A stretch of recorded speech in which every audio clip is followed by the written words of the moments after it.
Hey, everybody. Hey,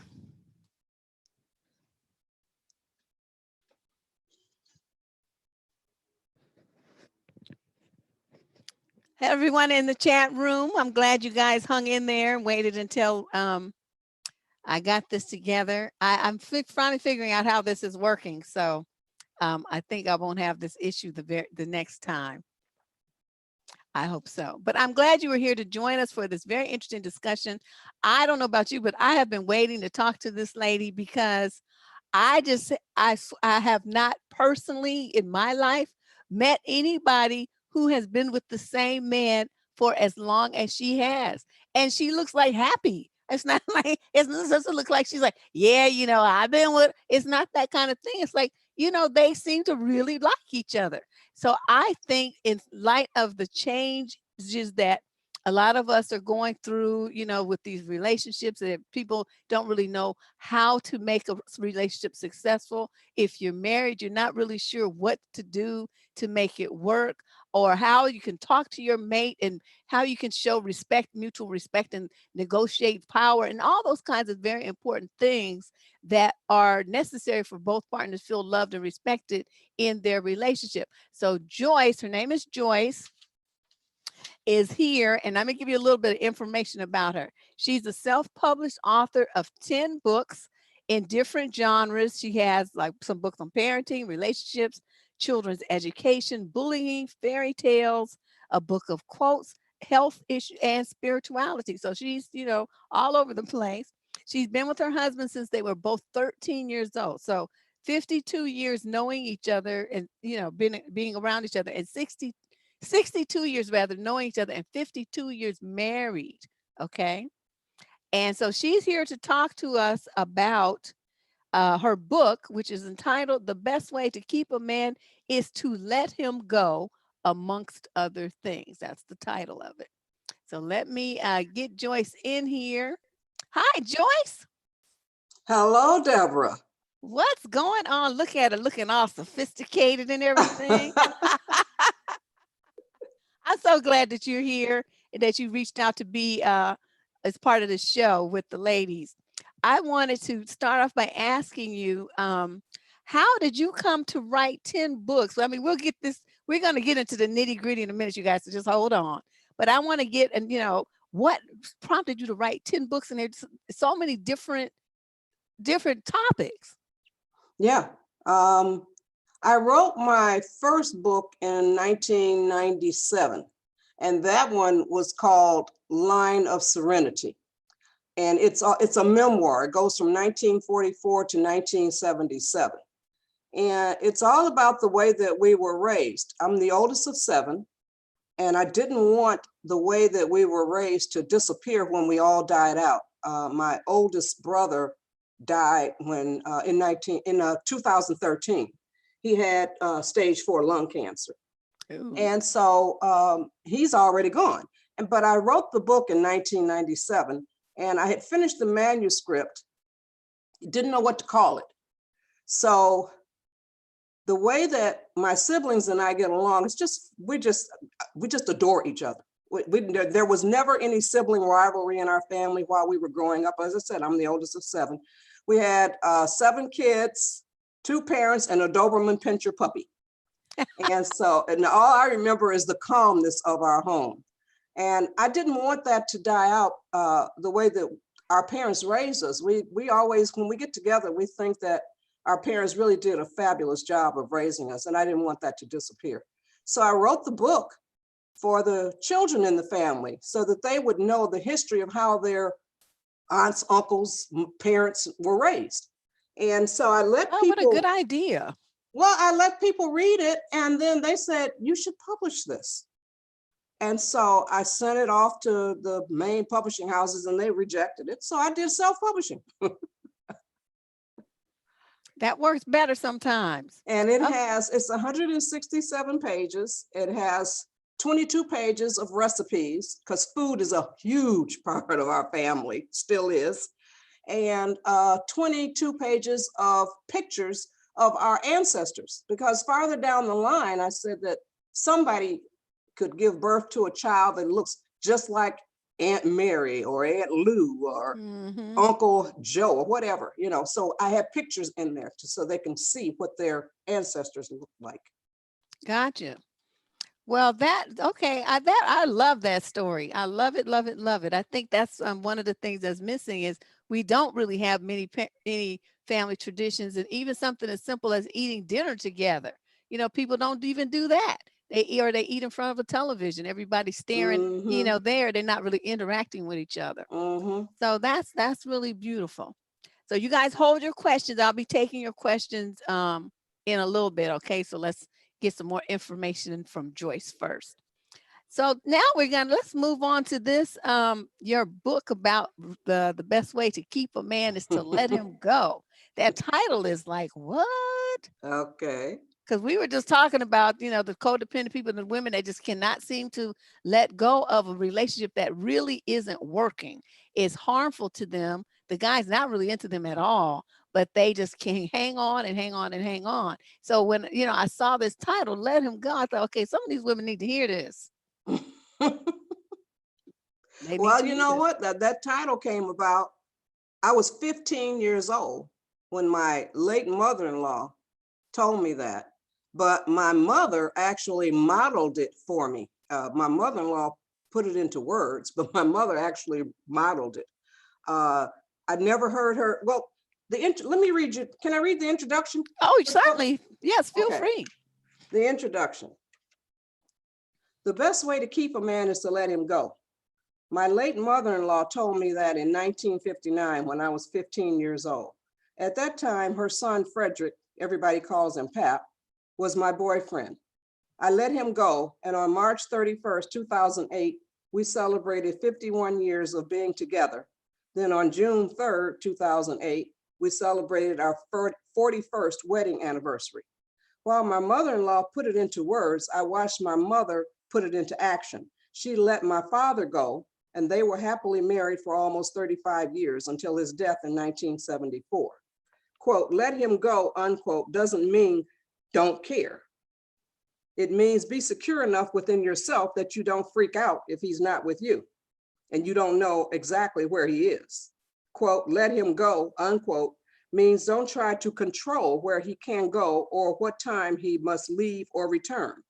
Quote, let him go, unquote, means don't try to control him, period. Quote, let him go, unquote, means don't try so hard to change him.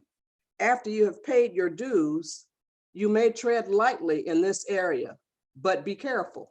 It's not what you say, it's how you say it. It's not what you do, it's how you do it. In addition to letting him go, I have observed the need for and used other philosophies and behaviors to help keep me and my man in a warm, loving, and peaceful relationship. My thinking was, he may go, but he'll always come home if I make coming home worth it. But what kinds of things can I do to make it worth coming home? Well, and then it goes into the book. That is fascinating because it is a different focus on relationships than what we usually experience these days.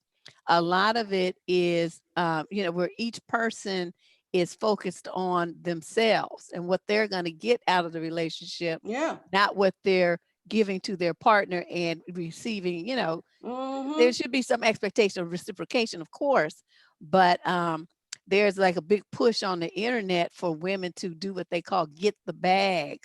So they're all about getting money from men and, basically using them. And so it's just really weird. I'm like, okay, I never heard that before. Get the bag. Oh, yes. Get the bag. Whoa. It's very common all over. And that's all they're focusing on. So the concept of being able to really love somebody is pushed aside. So how do you, Joyce, so you guys met so young and you seem to already have a really good concept of what it was going to take to make this work and while still maintaining your individuality and yourself as a woman. How did you come to that? You think it was your family upbringing? Oh, most definitely. Like I said, my mother modeled it. And my mother she died in 1977, but she was an absolutely just a wonderful human being. Everybody loved my mother. People who couldn't stand each other, they both loved her, or they all loved her. So she had the reputation in the family. And you know what, Deborah, I never even thought about this until long after she had died. And to this very day, and I even asked several of my siblings, if they ever saw our mother over the top angry or really mad, or they said no. And I never saw her mad. I'm the oldest. I never saw her mad. I never saw her angry. I never saw her lose control. And so that was, and my sisters, I have 2 sisters and 4 brothers. I had 4, but I have 3 now. But all of us have that same composure, or it's the same, the way that we carry ourselves. It's just very peaceful. That is amazing. I wanted to, because this like the third or fourth time you mentioned that. How do you maintain that kind of Zen state in a relationship? Because, there are days when, I have to say, as much as I love my little husband, bless his little soul, there were some days I just wanted to string him up by his toes. And so it's just like, and I was not in any Zen state. So this just totally fascinates me that you're able to do this. What do you think is this? I mean, how do you maintain that? Well, yeah, it really, I think it comes from my entire family, all the way down through my cousins. When we greet each other, we hug and kiss. When we leave each other, we hug and kiss. And it's not just a fake hug and kiss, it's a warm hug and kiss. It's all about family, it's all about the way that you're raised. Okay. You guys get your questions ready, because I'm going to, there's one saying that your mom had great mothering. So they're giving mom some props over here. Mm-hmm. A solid role model. Yes, it does sound like that is what she's had. So you guys get your questions ready. Lady Boss, if I miss any, just, put them in the chat room, put them up there when I ask for them. And so we'll make sure that Joyce gets your questions on a timely basis. So when you are married, because any marriage is, of course, going to have, any relationship is going to have disagreements, and you're not going to see eye to eye about something. How did you two come to conclusions or compromises? What was your technique so that you got through that?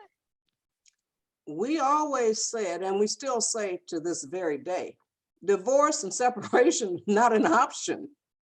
We have to work through the problems.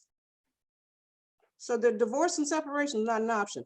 And in the book, I state, based on my observations and experiences, 80% of the success of a relationship rests on the shoulders of the woman. Oh, let me stop you for a minute and let me make sure you guys heard that. Did you hear what she just said? 80% of the success of the relationship rests with the woman. Okay. That's fascinating. I want to hear what is it what we doing wrong, Joyce? What we doing wrong? Okay, all right. I'm going to read you the chapter headings of the book. Okay. Modify the way you think. Females have been led down a rotten path. They are thinking in romantic terms and all that stuff. The novels that we used to read, the romance magazines and all that. Life is not like a fairy tale.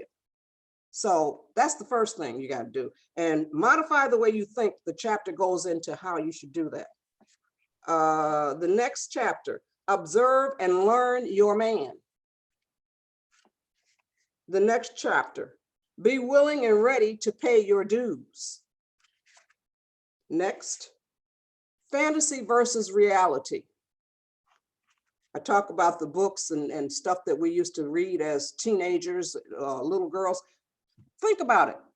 Men didn't have those kinds of books. So how in the world are they going to know what was in our heads?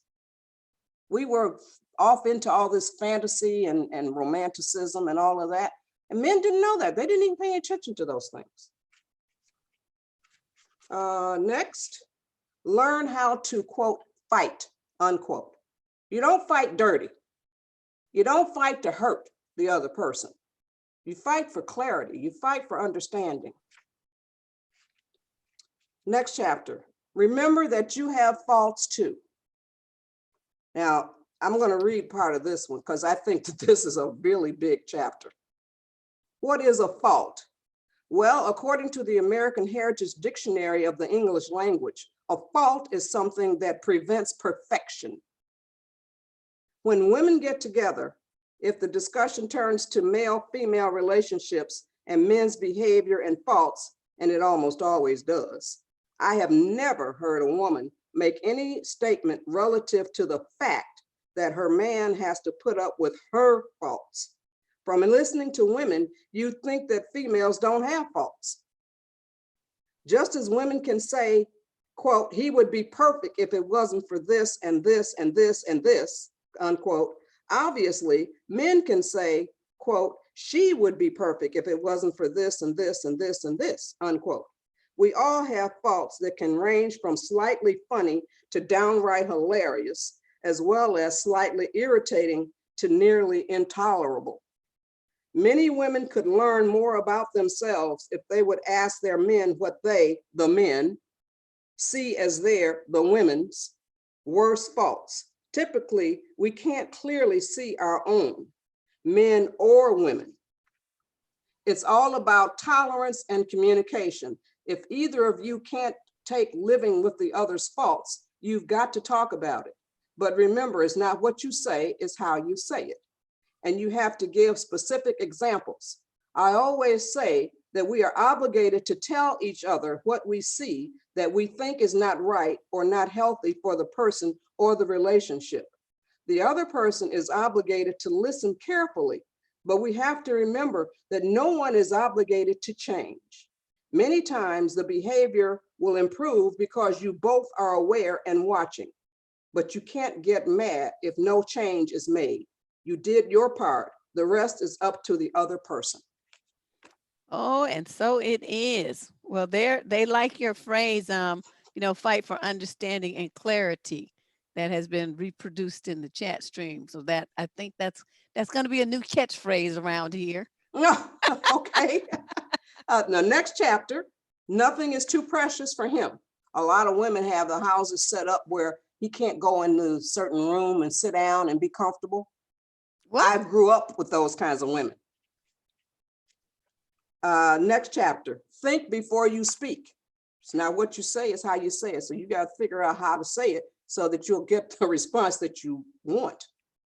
Next chapter, if he has children, accept and treat them as your own. Next chapter, don't take, quote, man advice, unquote, from a woman who has no man. That's a big thing that women do. They'll listen to other women that they don't have a man, or listen to a woman who has horrible relationship with her man. She talks about him like a dog in front of you. Next chapter, look good 99% of the time. Next chapter, don't use sex as a weapon. Next chapter, don't depend on your man to make you happy. Happiness comes from what's inside of you. Nobody else can do that, can make you happy. Next chapter, pray and laugh together. And the last chapter, the way to a man's heart is through his stomach.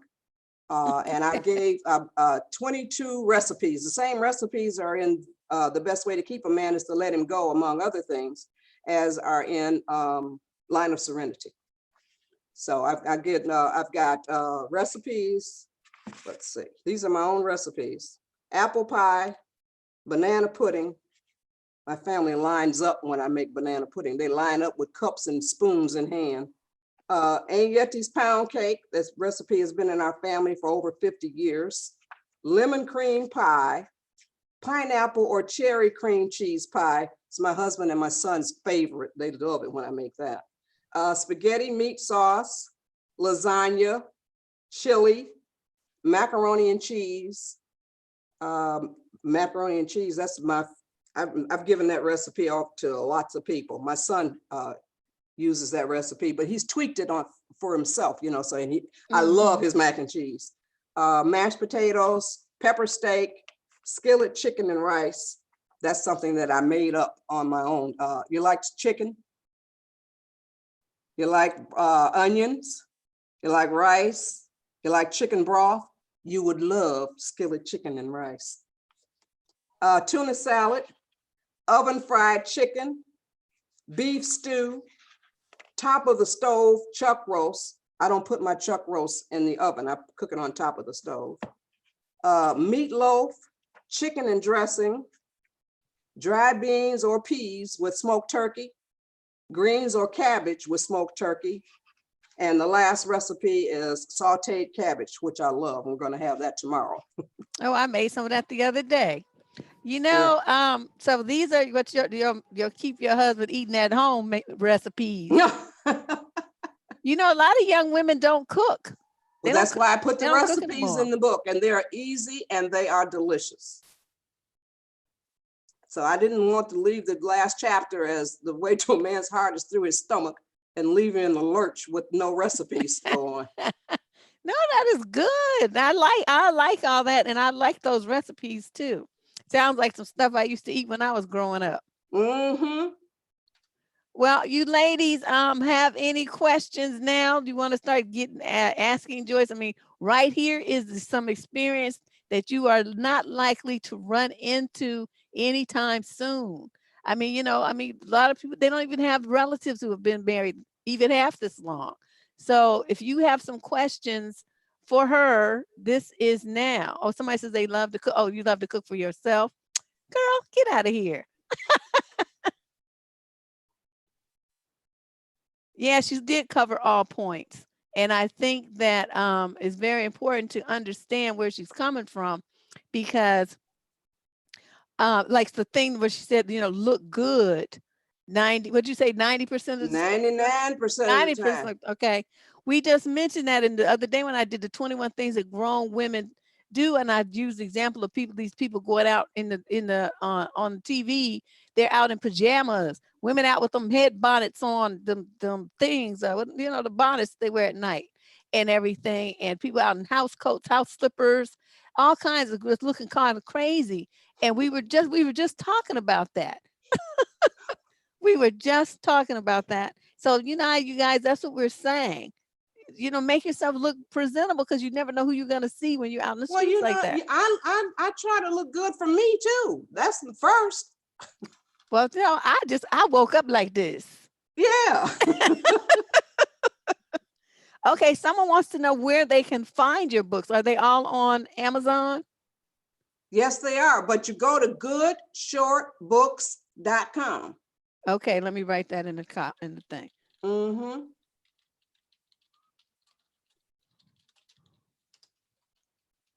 Goodshortbooks.com. There are 11 books there. I wrote, my sister wrote one, I wrote 10 in 9 different genres. Okay. You read off the genres earlier. And someone says, do you think it's wise to cook for a boyfriend? Some say that cooking should only be for your fiance/husband. That's a good point, because some of the women are with men that they are not engaged to, not married to, and they're treating them like the husband. Where is the balance there from your perspective? Did you see my face? I don't understand. Oh my God. If you have good intentions towards a guy, there's nothing wrong with cooking for him. You hear that, y'all? Are your intentions good? Are you just trying to get the bag? What you doing? Oh yeah, so, girl, my face is all. I'm so glad I wasn't born during these days now. There's so much confusion around relationships, and it doesn't have to be. The golden rule covers every kind of relationship. You treat everybody the way you would want to be treated.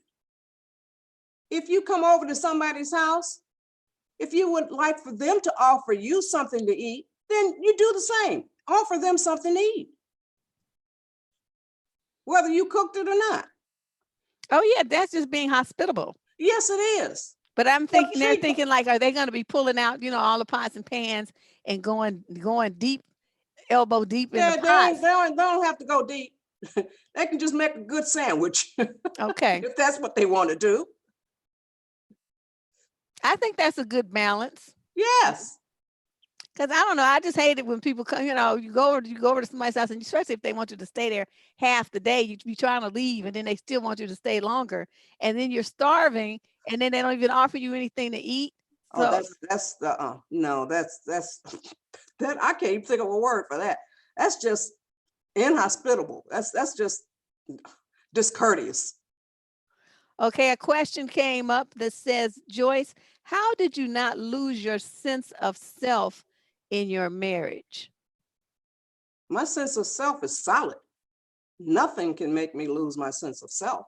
Nothing. Absolutely, positively nothing.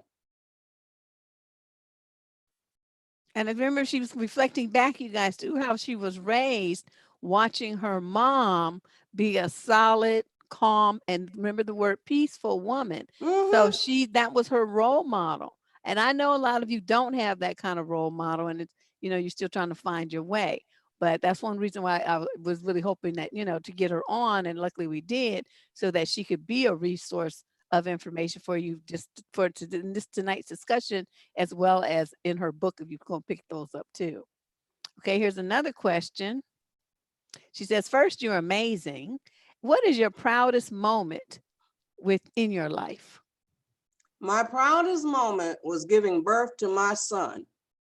That is the crowning glory of my whole life. That's the way I feel about it. I am so proud of him as a human being. Aw. Is that that's your only child? I have two. I did not give birth to the oldest one. He's 57, but I didn't give birth to him. But we don't call each other step. I call him my other son, and he calls me his other mother. Oh, that's nice. Okay, here's another question. Oh, I see. So she said the young women are pointing out that, men today are slightly different, and that they don't even want to take you out on a date, but they want to call you and ask you, well, what you cooking? So they can slide through and get a meal, get a meal. No, you just bypass those kind. See that, ladies? It's very easy. Say nothing. No, Yeah. you're not coming over. Yeah. You just bypass those. And if they want to get right, then they'll change. If enough women start saying no, yeah, I'm not cooking for you, or whatever, however you want to phrase it. Okay, now this question comes in. Joyce, how did you choose your husband? Were you dating only one person at a time? Well, she met him when she was 13, so I should hope so. But they want to know, how did you choose him to be your husband? I don't think that I chose him. I think that the universe, God, whatever, led me to him. So, and then when we started the relationship, I saw things that I liked and didn't like, and I just tried to maneuver, around the things that I didn't like, so, but it wasn't anything that was intolerable. Right. So not like, things that values and morals and things that are critical, just things you just didn't like. Yeah. Okay. Yeah, exactly. So everybody has faults, weaknesses, idiosyncrasies, and all of those things. You have to tolerate some things in people. Everybody. That's the part makes you go, ew. What? What, Deborah? Well, we all have this, Joyce is just, you just have this fantasy that I think, actually, no, it's not even fantasy. You know what I think it is? I think more of us know what we don't want than know what we do. So if you ask people, like, what kind of man do you want? Or man, what kind of woman do you want? Oh, I don't want nobody who's this. They can tell you that just right off the jump. So it sounds more like people are focusing more on the negative aspects that you Oh, said, yeah, definitely. go kind of ignore a little bit. So Yeah, they're focusing more on that than they are on what this person would bring positive into their life. So it yes, causes a lot of fear of relationships. yes. And you really need to focus on the positive aspects more than the negative. And that's what helped make it through all these years. Oh, yeah, definitely. Okay, let's see if we got any more questions up here. Okay, someone says, Joyce, you are so awesome. You remind me of my favorite auntie. Ah, well, I'm an auntie. Okay, let's see. Now, some people, I guess, are getting upset, and someone said she's not telling you all to be gullible. No, she very clearly did not do that. She very clearly said if you have a guy who's just trying to slide through and get meals, from you, to not entertain that kind of guy. She just said that. Okay. Women saying no, that's good. Okay. Okay, well, you guys think of some more questions. What, Joyce, I'm sure you raised your son in the model that your brothers were raised and, your husband and things, what they call old school these Mm-hmm. days. But, a lot of parents aren't. And so the young guys are just different. They're just Yeah. very different. Well, And did you want to talk to my husband, Deborah? I did. He's I here. do want to have a chance to meet him. Okay. So when do you want to do that? Yeah, he can come on now. Okay, come on. Here he is. What's husband's name? Everybody calls him Pap, P-A-P. Oh, I used to have an uncle named Pap too. Wow. Hi, it's Hi, so good to Deborah. see How you you. doing? I'm fine. Well, congratulations on your long marriage and your happy wife. Well, thank you for that. Yeah, because she just hadn't stopped smiling yet. Yeah. She's so beautiful. So this is the couple, everyone, who's been married for 52 years. Yep. Now, do you have any questions you want to ask him?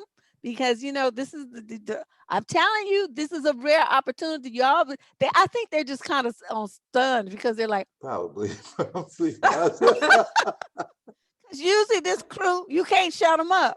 So everybody's all quiet now and acting all shy. They're saying, hi, Pap, hi, Pap. Hi. Okay, someone is saying they feel that right now, though, the husband candidates are very slim pickings. What do you think, Pap? You see, you out and about with the other males. What do you think? Well, Deborah, I kind of think that, a lot of times what happens is people fail to become friends before they become, in a relationship. And, you got to get to be a friend first. And once you're a friend, then you can go beyond that into the other parts of being together. But until you're a friend and you're willing to give and take from each other, relationships are useless. You have to know how to understand each other and how to be able to cooperate with each other.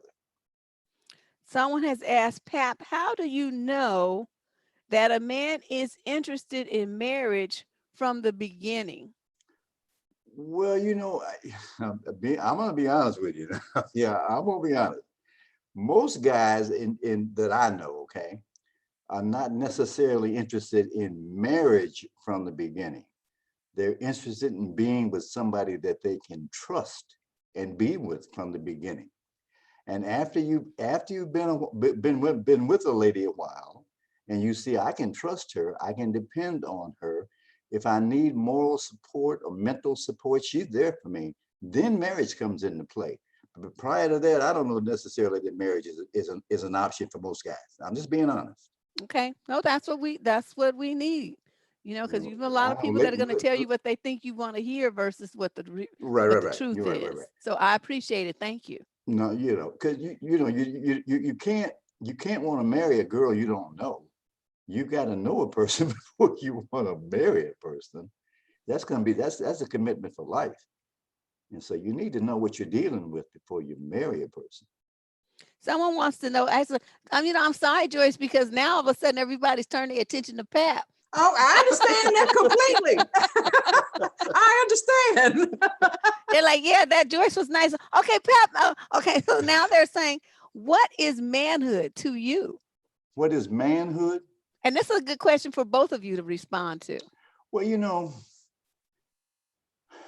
manhood to me is being able to accept your faults and another person's faults and be willing to give whatever you have to give to keep your relationship alive. You have to do what you have to do to protect your woman and your family. And you have to be honest and forthright. And we all, you know, if a man tells you he's never lied, he's lying. Okay. Okay. So we tend to do that. We tend to say things that are not necessarily true. But the bottom line is, I think for a lady to understand is that a man will make mistakes, but that's why they got erasers on pencils. People make mistakes. So you have to understand that a man's going to make mistakes. And if he's willing to accept his mistakes and your mistakes and willing to step in front of you, in front of anything that has danger or harm to you, he's a man. If he protects that relationship, he's a man. And Joyce, what about from your perspective? I have something to say on that too, Deborah. I think you'll like this. Let's see. Men like what they see. Women like what they hear. That's why women wear makeup and sexy clothes and men lie.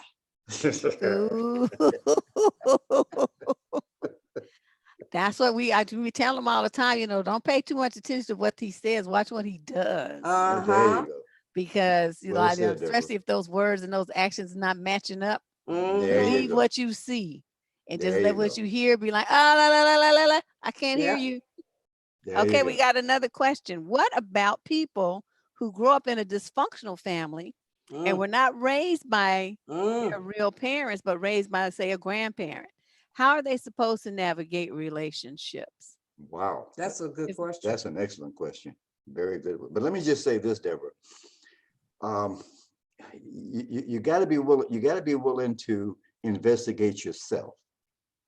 And if you're from a dysfunctional family and you don't understand the principles of honesty, the principles of being forthright, the principles of doing what you say, walking the walk, and talking the talk, then you have to be willing to accept the fact that you may have to look at yourself and try to fix yourself first. And then once you feel comfortable with yourself, then you can embark on a relationship with another person. But if you ain't right, the relationship ain't gonna be right. Somebody typed in here that they wish they could clone you, Pap. They wish they could clone me.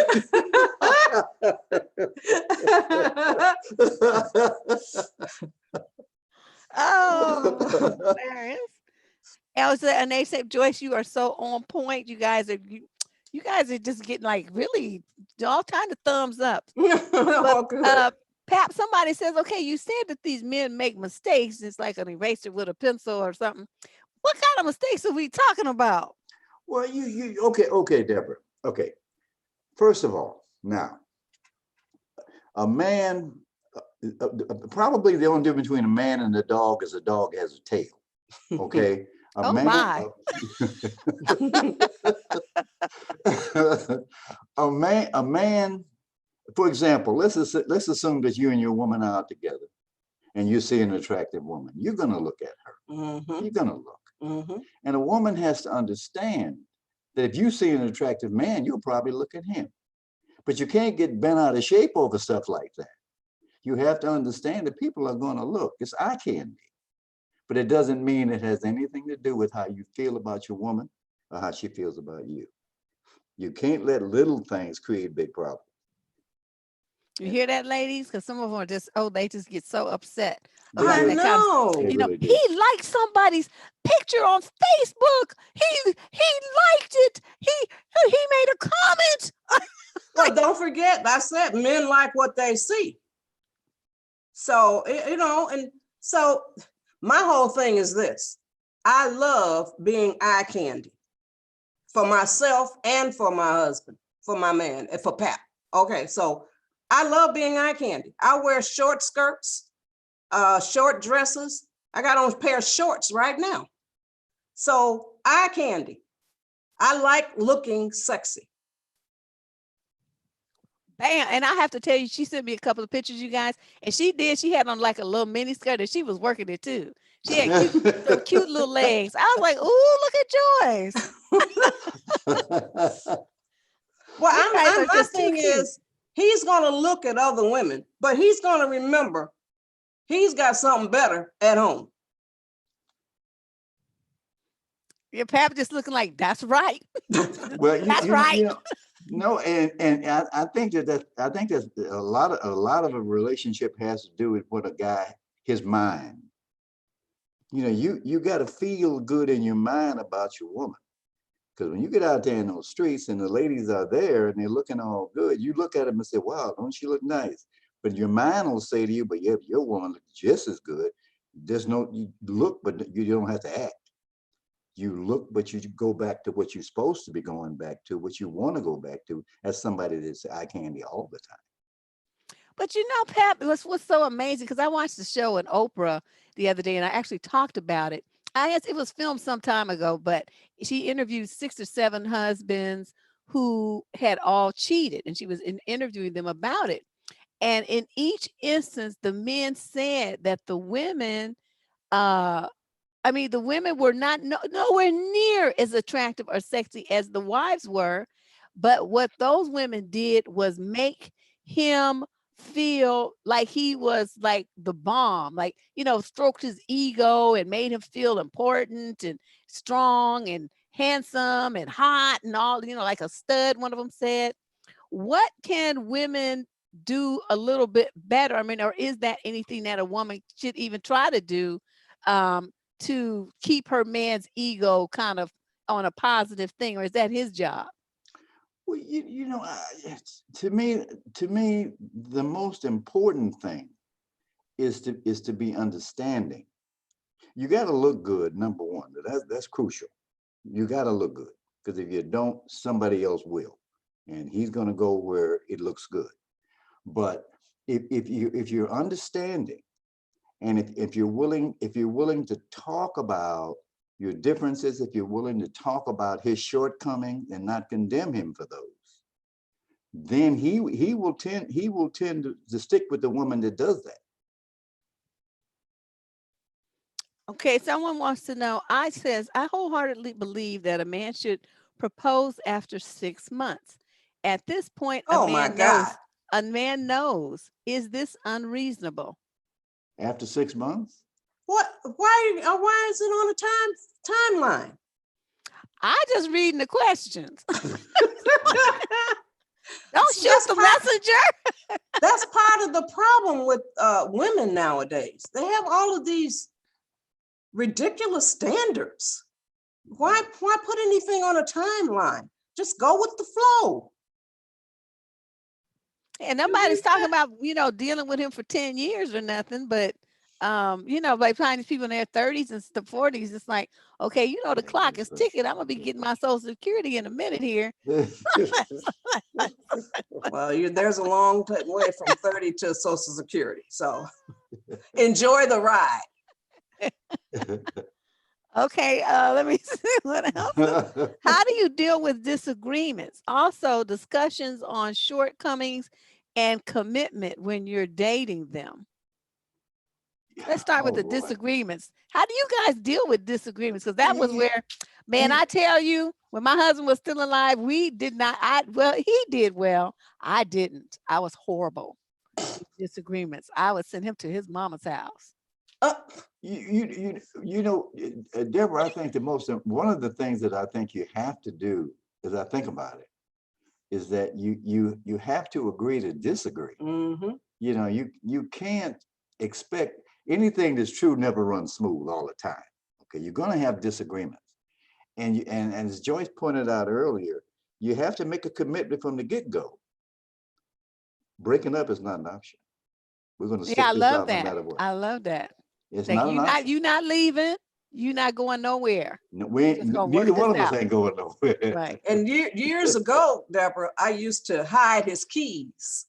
When we would have an argument, I would hide his keys so he couldn't leave the house. And you could walk out there in that snow if you want to. I ain't gonna leave my car though, right? Oh, this is It's all hilarious. about being patient with each other. So when you have these, you want to talk about someone's, so maybe we talked earlier, Joyce, and you said, the things that you didn't like so much. There were some.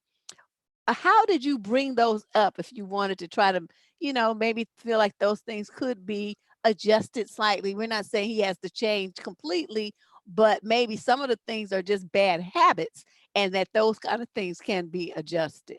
How do you bring that up in a way that isn't damaging to the relationship? Oh, very simple. Like maybe he'll leave a beer cap after he opens a beer bottle, leave the cap on the counter, and I'll just point to the beer cap. So I just point. I don't say anything. I just point. Deborah, it's gentle persuasion, very gentle persuasion. It's persuasion with love. That's well put. You're not trying to change a person. You're just trying to create an atmosphere that whatever you're doing is irritating me a little bit. So let's not do that anymore. That type of deal. And I think if a guy understands that a lady is trying to help him be more cooperative and more friendly to her, he'll go along with it most of the time. Okay. It may take him a while to come around. Yeah. It may take him a while, but he'll finally come around. What's to get mad at? What's to get angry at? Well, yeah, I mean, sometimes, you think, it feels like it's a really important thing to be angry about at that moment. But then you think about it later and it's like, maybe that really wasn't such a big deal after all. Oh, yeah. Yeah. You keep it in perspective. Okay. Oh, someone says that they notice that you let each other speak and you don't interrupt or talk over each other. That is very true. That is a very common problem. Yeah. Oh, you've noticed it too. Oh, yes. We've noticed it a lot in certain couples. They don't even seem to be aware of it. One is talking and the other just keeps talking. They talk over each other all the time. A lot of couples do that. It's about respect. You got to respect the person. You got to respect your lady, and she's got to respect you. It's all about making each other look good. And that is to each other, first of all, and then everybody else will pick up on it. But you don't have to worry about the rest of them. Just take care of each other, and the rest will come. This is so wonderful, this conversation. And the things that they just noticed, I would never even really have noticed that. But once it was pointed out, I was like, oh, that's right. Yes, gentle persuasion. Pointing at it, I'm like, that would make me laugh. Like pointing, I left my phone on this counter. You're cracking me up, girl. It is. This is really good. Okay, so now I guess we'll take this as our last question. Okay. What do you think about age gaps? Say, for example, the woman is 20 and the man is 24. Is that good or bad? I was in my 20s and my husband was in his 30s. Yeah, that's not important. It's about the spirit of the person. What's inside will come out. And age is just a number. Age is a number. It has nothing to do with the character of a person. I mean, you can have a young person that's very mature, an older person that's this silly. So I don't think age really matters. It's all about how hard you work at communication. How hard you try to be of one. You got to be one person. You got to be the same person. You got to be looking out for each other. You got my back, I got your back. That's what it's about, not about your age. Okay. So you guys, Joyce, tell them a couple of titles of your books and where they can find them again. I'll see you, Deborah. Thanks, Pap. Thanks for popping in. No problem. Thanks for having me. Okay. Thank you so much. You talked about raising children. So I wrote this one book called, well, first of all of the books can be found at goodshortbooks.com. And we're not trying to break anybody's pocket. So they're $7.99 to $12.99. Ebooks are $1.99 to $2.99. But Mother's Dozen, an easy recipe for raising great kids. And like I said, my son, he's the best thing that ever happened to me in my entire life. Now, what makes my son so great? He is always mannerable. He is very polite and respectful, especially with his elders. He loves to learn and experiments with new approaches in order to learn more. He is a responsible person and does not expect others to pay for his mistakes or wrong choices. He suffers negative consequences with dignity. He consciously lives his life with rules, order, and organization, thereby minimizing tension, stress, anger, conflict, and confusion. He consciously lives his life. Oh, I did read that one. He is independent and seldom borrows or asks for assistance. He is exceedingly spiritual with a powerful belief in God. He regularly vocalizes his awareness of and thankfulness for his many blessings. He enjoys giving and receiving hugs and kisses. He usually takes care of must before shoulds, needs before wants, and business before pleasure. He demonstrates that he can effectively follow rules, instructions when appropriate.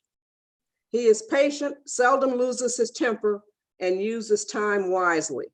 And the last trait, he has a truckload of family members and friends who love, admire, and respect him and often seek his opinion or point of view. Those are the ingredients in Mother's Dozen. The foreword was written by a minister. He retired now. He was the minister of Fame Church, a huge church in Los Angeles. And he says, Mother's Dozen is a handbook of excellence in raising children.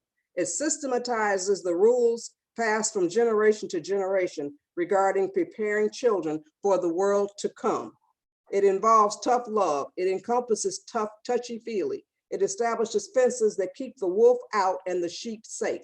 It is common sense, the most uncommon thing in the world, particularly in this present age of negative imaging and self-raised rugrats. The quest is not for something new, but for something substantial. It is here. Every line brings an aha experience. The head nods yes, the will prods action. Well done, well done. So this lists 12 ingredients, and the ingredients are: start from infancy, number 1. Number 2 is manners. Number 3 is love for learning. Number 4 is responsibility. Number 5, rules, order, and organization. Number 6, independence. Number 7, spirituality or a higher power. Number 8, affection. Number 9, discipline/self-control. Number 10, feed interest. Number 11, obedience. And number 12, patience. And I think patience is probably the number one thing. You teach a child patience by forcing them to wait for things. Mm-hmm. If they ask for a cookie, tell them, I'll give it to you shortly or a little while. Don't feed instant gratification. Don't do that. So make the child wait. You teach patience by making them wait. And you there's teach nothing manners wrong with that. by being mannerable. If you step on the child's foot, you say, excuse me. That way they learn to say, excuse me, when they step on somebody's foot. It's just simple things. Well, I think ladies, you can check out, we put the links there, because the link is there a couple of times to where you can purchase Joyce's books. All 10 of them are online, plus one that her sister wrote. And I hope that you do that and support her work. It sounds like some very great stuff that a lot of you, that especially those of you who are raising sons by yourselves, could really use some, some really good support and information that she's put in a book for you. And Joyce, I just want to thank you and Pat for coming on tonight. That was great. It was fun, and you guys are just the cutest thing. I really, really enjoyed this, and the wisdom and the thoughtfulness and the like life experience it's just overwhelming. It's just like feel it coming through the screen. Just beautiful, Wow. beautiful, beautiful. Wow. I really, really enjoyed having you on today. Well, if you have repeat guests, you can get us back. Oh, well, I think I will, because I like not necessarily for this, but for just for a show that we're going to talk about some other aspect of one of your other books, like parenting. Because that, but this month is about women and, bettering themselves and making better choices and everything. So that wouldn't necessarily fit, but I do talk about other issues, and definitely I would like to have you on to talk about this parenting thing. I just started the ABC gang. It's anti-bullying children's gang. It's on YouTube, the ABC gang 0201-2020. If you put that in on YouTube, it's free to subscribe. And I'm trying to decrease this level of bullying. Kids are committing suicide. So through the use of poetry, I have a book called Dear Bully, a collection of poems about bullying. It uses poetry, and it also has an accompanying anti-bullying pledge that children can download. And so just go to the ABC gang 0201-2020, and you'll see all the information there. So just join me in encouraging children to subscribe to the channel so that we can stop this bullying. Oh, that would be so great. All right, I'm saying goodbye, young lady. Bye, Deborah. That was fun. I loved it. It was. Okay, I'll talk to you soon. Okay, bye.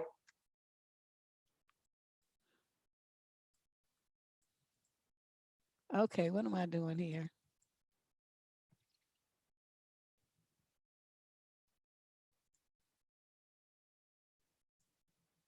All right. Man, one of these days I'll figure out how to work this thing much better. Wasn't that great? That was just like the best.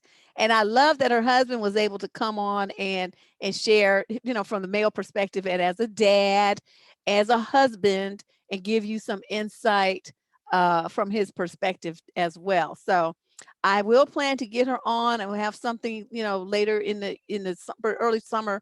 We'll talk about some parenting issues, and we'll definitely get Joyce. I have a couple other people that have different organizations that focus on the betterment of children, especially the young men as well. So we'll do that later. Tomorrow's show, I'm doing a live tomorrow as well. And I'm going to be talking about secret agreements.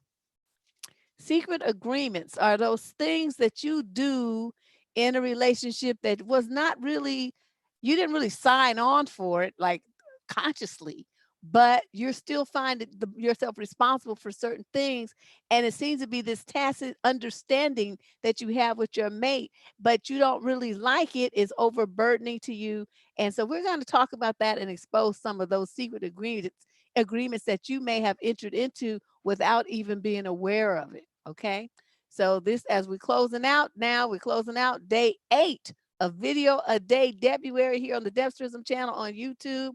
Become a subscriber if you are not already. One, just hit that subscription button and the instant notification bell so you can get a reminder when the show goes live. A lot of you aren't on the instant notification, and then you miss the show, or you miss half of it because you're depending on yourself to remember, and then you don't. So hit that instant notification bell, get that notification sit right on your phone, hit the like button before you leave. And I guess that's it, huh? We'll be back here tomorrow. I'll be back at 4 p.m. tomorrow with more on the Debruary show. All right. See you guys then. Bye-bye.